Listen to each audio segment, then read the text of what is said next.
Inside Indiana Overtime. I'm Seth Tao. I'm Ben Ladner. We are deep in the hallways. In the bowels of the Schottenstein Center, Value City Arena in Columbus, Ohio. I didn't want to say bowels, but you said it. That's where we are. So, Indiana had a clunker tonight, loses 71-56 to number 17 Ohio State, and really this was over pretty early in the game. Indiana just looked gassed, like they were kind of expected to look tonight. I mean, this was their second game in 3 days, fourth game in 8 days, and really they were just a step behind Ohio State almost from the start.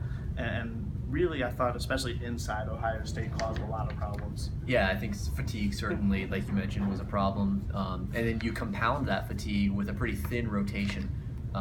Indiana was obviously without Deron Davis. They're going to be without him for a long time. They've been without him for a long time. But they didn't have Colin Hartman tonight, and they didn't have Colin Hartman against Purdue. And a common denominator in those two games is that they were really taken advantage of by the other team's big man. Isaac Haas had a huge game against Purdue, and tonight Caleb Wesson had a massive game. I mean, not as big as Haas, but really efficient. 7 for 7 for 14 points. So he didn't dominate inside for the entire game, but when he got the ball, he was dominant and he was unstoppable. And defensively, I thought early also, he was doing a lot to kind of limit the looks that Indiana was able to get Juwan Morgan inside, and that's really how Ohio State was able to jump out to that big lead, because Indiana wasn't able to feed Juwan Morgan in the post as much early in the game. Indiana was forced to just throw up a bunch of threes, and Indiana's not a good three-point shooting team, so most of them missed. Yeah, Ohio State, you could tell it was clear early on that their game plan was to shut off drives, to crowd the paint, and to take away the roll man on the pick and roll. And they were willing to do that at the price of leaving open shooters, because, like you said, Indiana, not a good three-point shooting team. It was clear that their game plan was to make Indiana shoot threes. If they're going to get shots at all, they want them to be contested threes. They did a great job of executing that game plan. I mean, with the exception of Devontae Green, who got hot tonight, Indiana did not really have the touch from behind the arc.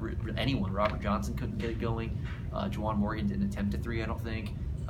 Zach McRoberts had a couple open ones and was unable to hit them, and those were shots Ohio State was willing to live with, and Indiana justified that game plan. Yeah, you mentioned Devontae Green. He went 4 for 5 from three-point range today, 20 points to lead the team, a real bounce-back game for him. Juwan Morgan ended up with 15, but ultimately nowhere near enough for Indiana, as they fall to 12-11 overall, 5-6 in conference, and they'll get a little bit more of a break coming up before returning home to face Michigan State, number 5 in the country, on Saturday night. We will both be there and have coverage and content for that, so stay tuned. But for now, I'm Seth Tao for Ben Ladner. Thanks for watching, and enjoy your week.